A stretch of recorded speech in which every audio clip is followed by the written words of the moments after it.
Mais toi, tu fais l'amour à la femme comme un coq. À peine que tu es monté, tu es déjà à terre. Ok, Didi. C'est du gaspillage. Tu trahis ton espèce. Il faut copieusement faire l'amour à la femme. Parce que pendant l'acte sexuel, la femme a plus de goût que l'homme.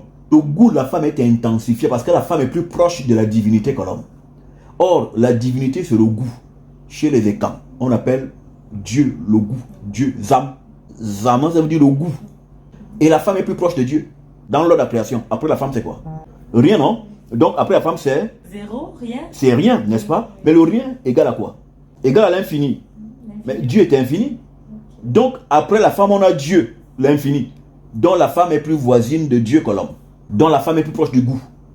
Et c'est pourquoi quand on fait l'amour à la femme, son goût est plus intense parce qu'elle est la voisine immédiate de Dieu. Et c'est pourquoi elle gémit. Et elle gémit seulement là. Elle est en train d'informer au Dieu de l'infini là-bas qu'il y a quelqu'un qui ici là, qui est en train de cogner à la porte du ciel. Donc les gémissements là, ce sont les prières. Oh Dieu, oh Seigneur, il y a quelqu'un sur le trône. Mamtat que le goût, mamtat que le goût. Le gars qui est sur le trône là, lui doit dire oui Seigneur, exauce-moi. Tiens, quand il éjacule maintenant là, il libère la semence. Tiens l'offrande, donne-moi une bénédiction. Et pourquoi? Quand l'homme éjacule, les bénédictions, et bim, la femme peut tomber enceinte. Mais remarque que, même si la femme a plus de goût que l'homme, chez les prostituées là, l'homme paye.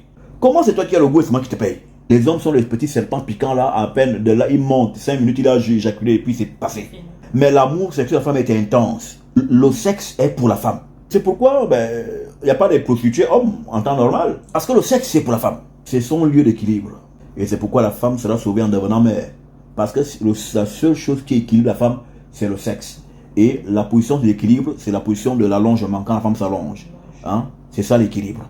Quand la femme s'allonge, c'est pour faire quoi? La force. Ouvrir les portes pour avoir des rapports sexuels. Tout simplement. Et donc, quand elle se met en équilibre, c'est-à-dire en allongé, c'est pour avoir des rapports sexuels. Donc, la femme n'est équilibrée que par l'acte sexuel. Elle peut travailler, avoir des grands postes, des gros salaires, mais si elle n'est pas allongée, elle n'est pas équilibrée. Si personne ne l'allonge ici dehors là, pour corriger son pays-bas correctement, cette femme, non, ce serait d'abord un mauvais chef, nerveux avec tous les chauffeurs, elle va faire un mauvais rapport. Or, une femme qui a tous ses attributs sexuels, c'est une femme serviable qui fera tout bien à son temps. C'est pourquoi il n'est pas bon qu'une femme soit seule. Déjà, étant seule, elle est plus vulnérable. Même un mandjango peut venir parler et puis après elle tombe parce que la femme elle tombe parce qu'elle entend. Même si c'est que tu mens.